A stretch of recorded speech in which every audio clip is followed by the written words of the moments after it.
Jumpa lagi di channel Kerot Susu. Novel Dr. Genius Fang Qiu. Bab 397. Itu di dalam wadah 300 li jauhnya. Puff. Pria kurus baru saja dihibur dan kemudian duduk. Sekarang, dia tiba-tiba tersentak dan seteguk darah keluar dari mulutnya. 3 harta bumi saya. Buah berapi-api saya. Ark. Aku akan membunuhmu. Dia berteriak dengan sepasang mata merah. Dia langsung melompat dan hendak bergegas keluar dari wadah. Di sampingnya, pria parubaya dan pria gendut itu saling menatap kosong. Mereka tidak berharap pria yang akan datang begitu mampu. Memang, mereka telah pergi, tetapi tanpa harta bumi mereka. Namun, sekarang bukan saatnya untuk mengekspos diri. Kedua orang buru-buru mengejar untuk menghentikannya. Yang tertua ketiga, hentikan. Pria parubaya itu langsung mendorong pria kurus itu ke tanah, berkata, apakah kamu lupa apa yang baru saja aku katakan? Bahkan jika kita bertiga bertarung bersama, kita tidak bisa menyaingi dia. Dan Anda harus tahu bahwa tidak ada orang biasa yang bisa mengalahkan ketiga binatang penjaga. Jika Anda terburu-buru seperti ini, bukankah Anda berpikir hidup Anda dan saudara Anda akan berisiko? Kakak sulung. Pria kurus itu berteriak keras dan berkata dengan sepasang mata merah, aku tidak bisa menahan ini. Saya sudah menunggu begitu lama untuk mendapatkan bumi harta karun itu. Itu buah yang berapi-api. Mungkin aku akan menembus kelas 7 setelah memakannya. Dia mengakhiri karir saya. Saya akan membunuhnya. Lihatlah gambaran besarnya. Pria parubaya itu mengulurkan kedua tangannya untuk menekan mereka di bahu pria kurus itu, berkata dengan wajah serius, untuk saat ini, kami tidak mengacaukannya. Kita harus bertahan. Suatu hari, aku akan membalas dendam untukmu. Ark. Pria kurus itu meraung ke langit. John Doe, aku memberitahumu bahwa aku tidak akan membiarkan diriku hidup lagi jika aku tidak membalasmu. Di gunung yang tertutup salju, pantat monyet besar itu dimasukkan ke dalam lubang bundar di tanah. Bulu-bulu di ekor elang yang besar semuanya telah dicabut. Itu digantung di pohon, tampak lemah. Kadal raksasa itu membentangkan keempat kakinya dan membuka mulutnya lebar-lebar, dengan lidahnya miring ke satu sisi. 3 binatang buas yang hitam dan biru dari babak belur. Awalnya, Fang Qiu ingin memprovokasi 3 binatang buas lagi, untuk melihat apakah mereka akan lari ke gunung berikutnya, membawanya ke bumi harta berikutnya. Namun, dia menunggu dan menunggu, menatap mereka selama setengah jam. Ternyata dia menemukan bahwa 3 ketukan ganas telah memeluk bersama-sama, tidak berniat untuk lari lagi. Sepertinya tidak ada yang tersisa. Fang Qiu menyentuh dagunya dan berpikir. Tapi sekali lagi, harta bumi bukanlah jamur di pegunungan. Anda tidak bisa hanya mengambil beberapa jika Anda ingin memakannya. Namun demikian, setelah secara brutal memukuli 3 binatang buas, Fang Qiu berkeliling pegunungan sekitarnya yang tertutup salju lagi. Setelah mengkonfirmasi bahwa tidak ada harta karun bumi lainnya, maka, ia mendaki ke pegunungan di tempat-tempat yang lebih tinggi. Pada akhirnya, dia memanjat Himalaya dan kembali ke rumah. Dia bergegas sepanjang jalan. Setelah kembali ke Lhasa, Fang Qiu langsung masuk ke forum Wulin di teleponnya. Harta karun bumi tersedia. Dia mempostingnya dengan cara yang sederhana dan langsung. Peringkat 54 di daftar harta bumi, Ichichel Flower. Peringkat 46 di daftar harta bumi, tanduk aroma surgawi. Peringkat 39 di daftar harta bumi, buah berapi-api. Ketiganya tersedia. Harta bumi adalah untuk orang-orang Wulin seperti uang dan keindahan bagi orang-orang biasa. Namun, harta bumi sudah tidak berguna bagi Fang Qiu. Dia hanya membutuhkan Heaven Treasures, jadi tidak ada gunanya baginya untuk menyimpan Earth Treasures. Dia mungkin juga menjualnya. Saat itu, Fang Qiu baru saja memposting di forum. Segera, post itu menarik perhatian banyak orang. Astaga! Pria misterius itu menjual harta karun bumi lagi. Kau pedagang grosir bumi harta karun, kan? Pria misterius itu terlalu misterius. Hanya dalam beberapa hari, dia menjual Earth Treasures lagi. Apakah Anda menumbuhkan harta bumi di rumah? Anda baru saja menjual 1, dan sekarang Anda kembali dengan 3. Ya dewa! Buah berapi-api. Ini buah yang berapi-api. Sekaligus, semua orang di forum Wulin semua mengutuk utas Fang Qiu dengan iri, dan benci. Tanpa ragu, semua orang menjadi gila. Perbandingan itu najis. Sementara itu, duduk di taksi dalam perjalanan ke bandara, Fang Qiu juga melihat-lihat pos. 3 harta bumi di tangannya semuanya baik-baik saja, terutama buah berapi-api. Bahkan di seluruh Wulin, pasti akan laris manis. Namun, harta bumi benar-benar tidak berguna baginya, dan begitu pula buah yang berapi-api. Karena dia sudah mendapatkan bumi harta karun, dia tidak bisa membiarkan mereka membusuk di tangannya, bukan? Karena itu, tanpa cara lain, Fang Qiyu hanya bisa memilih untuk memasangnya di pelelangan. Apakah kamu menanamnya di rumah? Menjelajahi posting dan melihat jawabannya, Fang Qiyu tiba-tiba tertegun dan bergumam. Baik. Bisakah saya menumbuhkan harta bumi? Begitu pikiran berani muncul dalam benaknya, itu tumbuh dengan gila di hati Fang Qiyu. Namun, setelah dipikir-pikir, bumi harta tumbuh dari menyerap surga dan energi bumi dan surga dan esensi bumi. Bagaimana mungkin dia bisa menumbuhkannya? Dari sudut pandang itu, sepertinya tidak mungkin. Sambil bergumam, Fang Qiyu mengangguk. Tidak. Saya harus bertanya kepada penjaga Gunung Yaowang secara detail ketika saya kembali ke sekolah. Dalam pandangannya, dalam hal keterampilan budidaya, jika penjaga Gunung Yaowang mengklaim sebagai no. 1. Maka tidak ada yang berani mengklaim sebagai no. 2. Lagi pula, pria itu menghabiskan seluruh hidupnya untuk menanam rempah-rempah dan bahkan bisa menanam yang liar. Jika ada cara untuk menumbuhkan harta bumi, hanya penjaga Gunung Yaowang yang bisa memikirkannya. Ketuk-ketukan. Tiba-tiba, ketukan berdering. Fang Qiyu segera menenangkan diri dan melihat teleponnya. Dia menemukan seseorang telah mengirim pesan pribadi kepadanya. Dia mengetuknya. Hai, Senior Jondu. Saya dalam bisnis lelang dan memiliki agen lelang kecil. Saya harap Anda dapat memberi saya hak untuk melelang 3 bumi harta karun untuk dilelang. Saya berjanji tidak akan ada komisi. Harap dijawab. Ketika dia melihat pesan itu, Fang Qiyu diam-diam menggelengkan kepalanya. Dia tidak bisa mempercayai sesuatu seperti agen lelang tentang masalah semacam ini. Bagaimana jika mereka berkolusi dengan seseorang untuk mengatakan bahwa harta bumi dirampok atau dicuri? Kepada siapa dia akan meminta keadilan? Akhirnya, Fang Qiyu masih memutuskan untuk mendelegasikan lelang ke He Gaoming.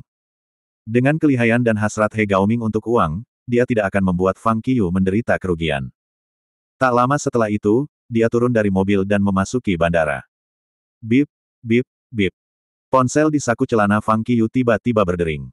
Itu adalah Li Ji yang menelepon. Fang Qiyu mengangkatnya. Halo, senior, aku sudah menemukannya. Li Ji langsung berkata, setelah diselidiki dengan cermat, kami yakin tidak ada yang membocorkan pesan itu. Orang yang membocorkannya adalah orang yang kungfunya telah dihapus olehmu, yang tertua keempat di organisasi HNS. Dari dia, kami tahu bahwa mereka memiliki cara rahasia untuk mengirim pesan dan sudah mengirim pesan sebelumnya. Awalnya, kami menyiapkan bom-bom itu untuk pasukan militer dan tidak menyangka Anda akan pergi ke sana lebih awal. Mendengar itu, Fang Qiyu menggelengkan kepalanya dan tersenyum masam. Orang-orang lari tetapi dia mendapat 3 harta karun bumi. Apakah di bumi ini nasib baik atau buruk? Saya melihat. Sambil tersenyum getir, Fang Qiyu berkata, tentang berita organisasi HNS, saya harap Anda dapat membantu terus melihat ke dalamnya.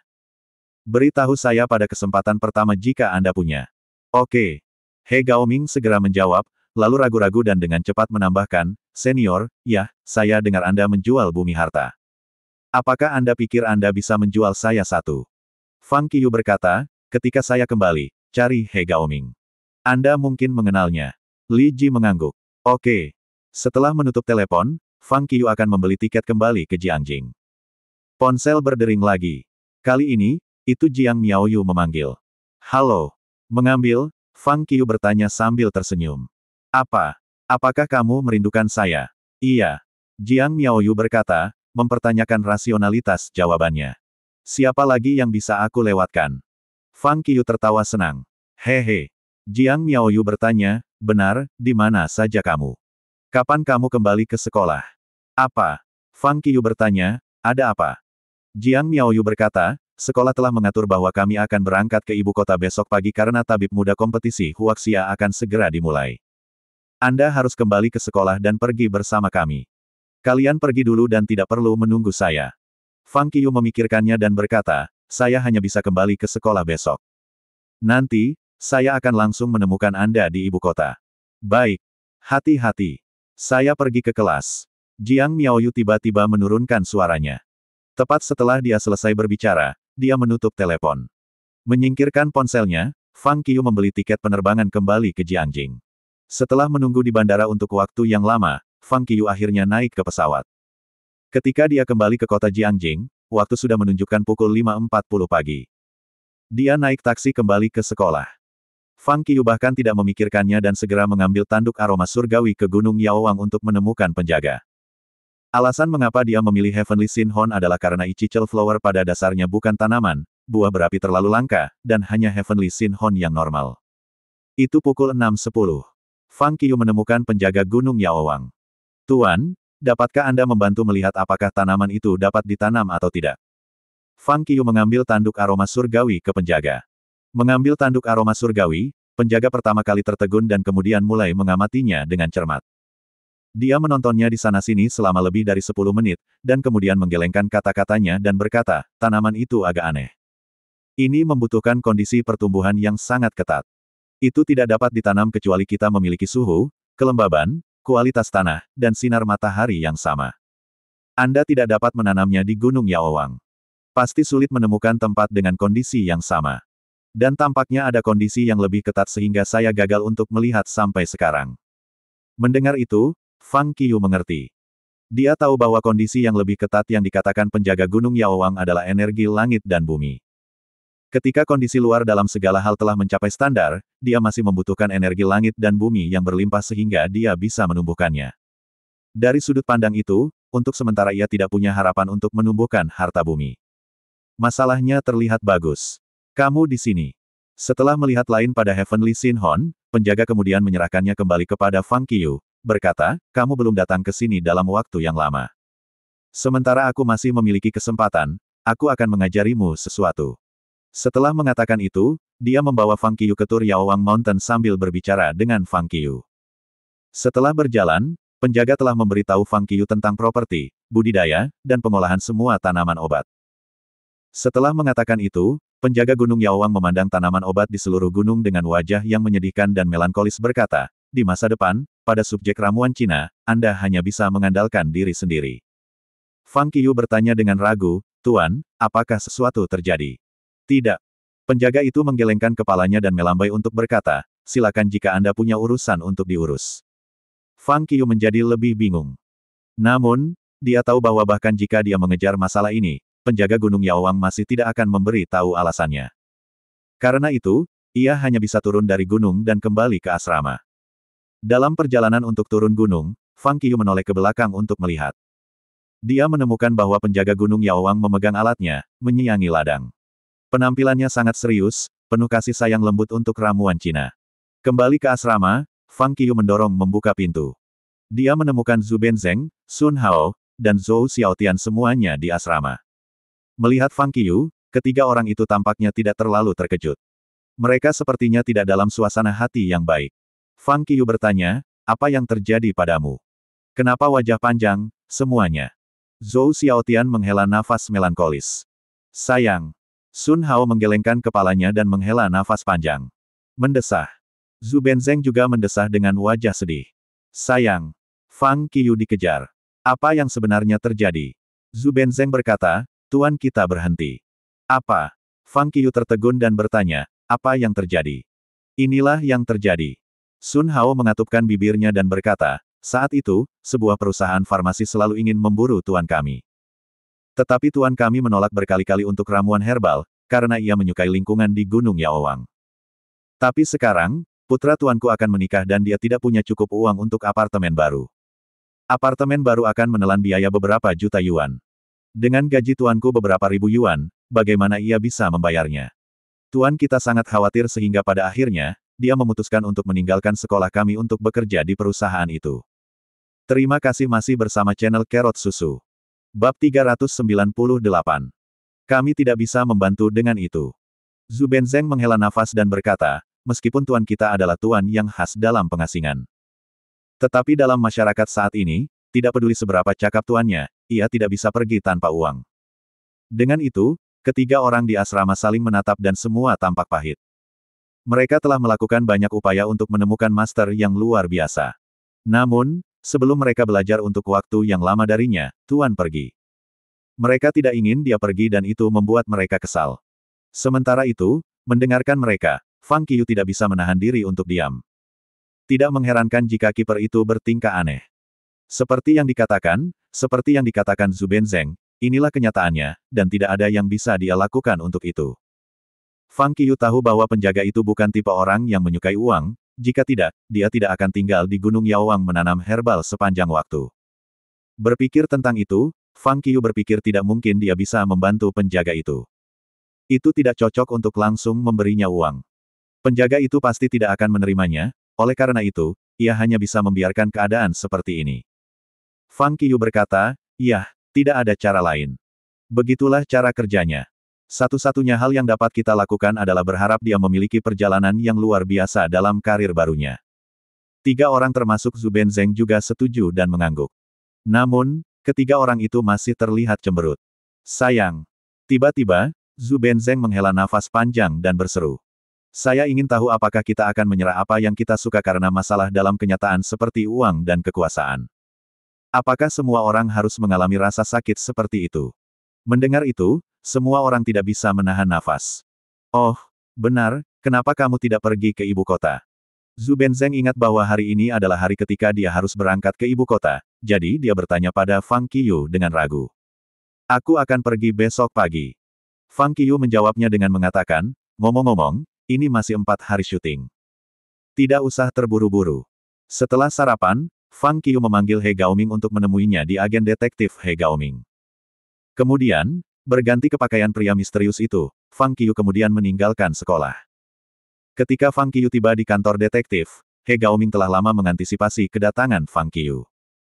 Melihat Fang Qiyu, He Gaoming segera bergegas mendekatinya, membuat gerakan untuk memeluk Fang Qiyu. Namun, Fang Qiyu menghindarinya. "Tuan, kau sangat tampan. Kamu benar-benar.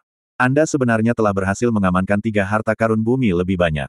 He Gaoming sama sekali tidak merasa canggung. Sebaliknya, dia berkulit sangat tebal sehingga dia mengarahkan wajahnya ke Fang Qiyu, berkata, "Tuan, karena Anda memiliki begitu banyak harta bumi, bagaimana kalau memberi saya 1?" Fang Qiyu berkata dengan datar, "Beri aku uang." "Enggak." He Gaoming dengan cepat menjawab dan kemudian buru-buru berkata, "Lihat, apakah uang menjadi masalah di antara kita, seorang tuan dan muridnya?" Fang Qiyu tidak menangkap umpan. Dia hanya menatap langsung ke mata He Gaoming. "Jangan menatapku seperti itu." He Gaoming tersenyum kecut dan matanya berputar. Kemudian, dia segera mengeluarkan 500 yuan dari saku celananya. Sementara menyerahkannya kepada Fang Qiyu, dia menatap serius, berkata, "Tuan, ini ongkos kapal pada malam lainnya. Saya belum menemukan kesempatan yang tepat untuk memberikannya kepada Anda. Anda harus menerimanya." Mata Fang Qiyu berguling ketika dia mendengar ini. Kemudian, tanpa sedikit pun rasa malu, dia mengambil 500 yuan yang He Gaoming berikan kepadanya dan langsung memasukkannya ke dalam saku celana. Lalu, udara tiba-tiba membeku. He Gaoming juga tidak mengatakan apa-apa. Dia hanya menatap langsung ke mata Fang Qiyu. Fang Qiyu tidak tahu apa yang sedang terjadi. Apa yang terjadi pada pria itu? Suasana itu menyenangkan. Bagaimana itu tiba-tiba menjadi menyedihkan? Suasana canggung terus berlanjut selama beberapa menit. Setelah beberapa saat, He Gaoming, yang telah menatap Fang Qiyu, tiba-tiba membuka mulutnya dan bertanya, "Tuan, bagaimana dengan bumi harta karun saya?" Fang Qiyu tertegun dan tahu He Gaoming mencoba menipunya sehingga dia langsung bertanya, "Kapan aku berjanji untuk memberikannya padamu?" He Gaoming membeku. Ketika dia akan mengatakan sesuatu, Fang Qiyu tiba-tiba memutar pergelangan tangannya ke dalam dan mengeluarkan 3 bumi harta karun. Fang Qiyu berkata, "Ini adalah 3 harta karun bumi. Seseorang akan mendatangi Anda untuk salah satu dari mereka, dan Anda harus membantu saya menangani sisanya." Sementara itu, ketika dia melihat bumi harta karun, mata He Gaoming membelalak. Menguasai. Dengan sepasang mata tertuju pada bumi harta karun, He Gaoming bertanya, "Bisakah Anda benar-benar tahan untuk tidak memberi saya 1 pun?" "Ya, saya bisa." Fang Qiyu mengangguk, tidak merasa malu sama sekali. He Gaoming tampak canggung di seluruh wajahnya. Dia merasa tidak berdaya. Earth Tracer sangat menarik baginya dengan cara yang tidak biasa. Orang bisa melihat itu dari cara dia mengganggu Fang Qiyu untuk itu. Namun demikian, karena pria misterius itu tidak memberinya, tidak mungkin dia bisa mendapatkannya. Bagaimanapun, dia terpaksa menjadi murid pria misterius itu. Sampai sekarang, pria misterius itu bahkan belum secara resmi menerimanya. Jika dia berani mengantongi harta karun bumi pria misterius itu pada saat ini, maka, belum lagi menjadi muridnya, dia mungkin dipukuli hingga hampir mati oleh pria misterius itu, dan juga akan menyingkirkan kungfunya. Berpikir tentang itu, He Gaoming tidak bisa menahan untuk menelan dan kemudian memandang Fang Qiyu dengan mata ingin, berkata, kalau begitu, baik-baik saja. Tapi Tuan, lain kali, Anda harus ingat untuk menyimpan satu untuk saya. Fang Qiu tidak melanjutkan topik. Dia langsung menyelinap keluar dari agen detektif. Pada malam hari, Fang Qiu memanggil 3 orang termasuk Zhu Benzeng untuk makan malam dengan penjaga Gunung Yaowang untuk membayarnya atas pelajarannya selama beberapa hari terakhir, dan juga untuk mengucapkan selamat tinggal padanya. Suasana makan itu sangat menyedihkan. Sementara berbicara tentang pengetahuan tentang farmakologi untuk mereka, penjaga Gunung Yaowang mencoba menghidupkan semuanya dengan senyumnya. 3 orang termasuk Zhu Benzeng tersenyum datar sepanjang waktu untuk menanggapi leluconnya. Setelah makan, kembali ke sekolah, melihat Gunung Yaowang tidak jauh, penjaga itu dengan putus asa menghela nafas dan berkata, aku akan pergi, dan aku akan meninggalkan Gunung Yaowang untukmu di masa mendatang. Jika ada kesempatan, saya akan kembali. Mengatakan itu, wajah tua penjaga itu tidak bisa menahan sedikitpun. Sepasang matanya yang cerah tertutupi tetesan air mata yang keruh. Gunung Yaowang adalah tempat ia menghabiskan beberapa dekade. Melihat cara kiper bertindak, keempat orang yang berdiri di samping menemukan mata mereka memerah. Sun Hao berkata dengan wajah pahit, jangan khawatir. Kami akan merawat Gunung Yaowang dengan baik dan tidak pernah membiarkan orang lain menyentuh ramuan pun dari Anda. Yang lainnya mengangguk. Oke, anak-anakku. Melihat keempat orang itu menangis, penjaga Gunung Yaowang langsung menyekat tetesan air mata di sebelah sudut matanya dan berkata kepada 4 orang itu, di masa depan, Anda harus bekerja keras untuk belajar. Anda harus menjadi dokter yang sangat berguna. Keempat orang itu mengangguk setuju. Silakan sekarang. Saya harus pergi juga. Melihat Gunung Yaowang untuk terakhir kalinya, penjaga berbalik untuk pergi dengan wajah yang sangat sedih dan kesepian. Melihat penjaga, 4 orang berjalan kembali ke asrama bersama. Di tengah jalan, semua orang jatuh. Fang Qiu. Sambil berjalan, Zhu Benzeng tiba-tiba membuka mulutnya untuk berkata, kali ini, ketika kamu pergi ke ibu kota untuk kompetisi tabib muda Huaxia, kamu harus mendapatkan tempat yang bagus. Kami akan mencari Anda dari sini. Betul sekali.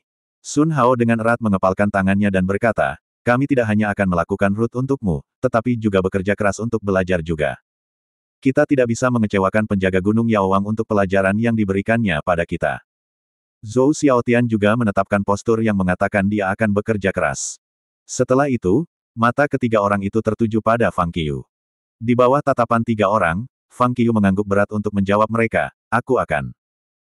Ketika aku kaya di masa depan, aku akan mendapatkan kebun ramuan yang sangat besar dan mengumpulkan semua orang yang mampu untuk mencegah mereka melepaskan impian mereka karena hal-hal sekuler ini. Zhou Xiaotian dengan benar mengatakan dan kemudian segera menjadi lesu dan berkata dengan pahit, sayang sekali saya tidak punya uang. Sementara pembicara tidak bersungguh-sungguh, pendengar telah mengingatnya di hati mereka. Fang Qiu membuat catatan mental rahasia tentang apa yang dikatakan Zhou Xiaotian. Sekarang, memang, dia telah menjadi kaya. Namun, dengan hanya jumlah uang yang dimilikinya, belum lagi kebun dan tenaga kerja, ia akan merasa sangat sulit untuk hanya membeli sebidang tanah. Beberapa juta yuan tidak pernah cukup. Namun demikian, Fang Qiu percaya bahwa pada akhirnya akan ada satu hari ketika dia punya cukup uang. Ketika hari itu tiba, ia juga akan mengumpulkan orang-orang ini untuk turun dan mempromosikan pengobatan Tiongkok. Memikirkan itu, Fang Qiu diam-diam mengepalkan tinjunya.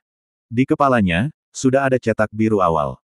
Keesokan harinya, pada jam 5 pagi, tanpa mengganggu ketiga teman sekamarnya, Fang Qiu keluar dari sekolah dan pergi ke bandara, naik pesawat ke ibu kota. Karena segala macam penundaan, hingga jam 8 pagi, pesawat akhirnya mendarat di bandara ibu kota. Karena dia pergi ke sini untuk kompetisi, orang-orang dari CCTV telah mengatur akomodasi untuknya terlebih dahulu. Itu adalah sebuah hotel tepat di dekat gedung CCTV. Itu bukan yang mewah tapi masih sangat bagus. Sesampainya di hotel, Fang Qiu mengeluarkan kartu siswa dan menyerahkannya kepada petugas meja depan. Segera, dia menerima kartu kamar. Petugas membawanya ke atas. Karena pemesanan, kamar untuk mahasiswa pengobatan Cina Universitas Jiangjing semuanya ada di lantai 4. Setelah memasuki ruangan dan menjatuhkan kopernya, Fang Qiu bertanya dan tahu bahwa teman-teman sekelasnya semua berada di lantai yang sama. Kemudian, dia segera mengetuk pintu mereka satu persatu tetapi tidak menemukan siapapun di dalamnya. Dengan tak berdaya, Fang Qiu hanya bisa memanggil Jiang Miaoyu. Mengambil, Jiang Miaoyu segera bertanya, apakah kamu sudah tiba? Fang Qiu bertanya, ya, saya baru saja tiba di hotel. Di mana kamu? Jiang Miaoyu berkata, kami pergi jam 6 untuk mendaki tembok besar. Lagi pula, kita tidak bisa sering pergi ke ibu kota. Sekarang, kita hampir sampai. Fang Qiyu bertanya lagi, di mana kamu sekarang? Sekarang, kita berada di Museum Peringatan San Tianyu. Jiang Miaoyu berkata, kita semua ingin melihat ke dalam museum untuk mengetahui tentang Tuan yang merancang kereta api tembok besar Badaling. Fang Qiyu berkata, kalau begitu, Anda pergi keliling museum dan mal pejalan kaki di Taman Tembok Besar Badaling. Aku akan pergi mencarimu sekarang. Baik. Jiang Miaoyu mengangguk dan berkata, mari kita bertemu di pintu masuk Tembok Besar Badaling. Setelah tur kami, Anda harus ke sana juga. Fang Qiyu mengangguk dan menutup telepon. Baik. Meninggalkan hotel, Fang Qiyu langsung naik taksi ke Taman Greataling Great Wall. Namun, ibu kota itu benar-benar terlalu penuh dengan lalu lintas. Butuh Fang Qiyu hampir 1 jam untuk sampai ke taman. Memasuki taman, dia berlari menuju pintu masuk tembok besar dengan kecepatan penuh. Namun demikian, sebelum dia tiba di pintu masuk tembok besar, dari jauh, Fang Qiyu melihat kerumunan berkumpul di daerah teduh dan sejuk di samping pintu masuk. Dengan melihat lebih dekat, Fang Qiyu melihat salah satu teman sekelasnya di kerumunan. Mengangkat alisnya, pikir Fang Qiyu. Apakah ada yang terjadi? Segera, dia bergegas. Dia bergegas mendekati mereka dan menyenggol kerumunan. Fang Qiyu segera melihat bahwa orang yang dikelilingi oleh orang banyak tidak lain adalah Jiang Miaoyu.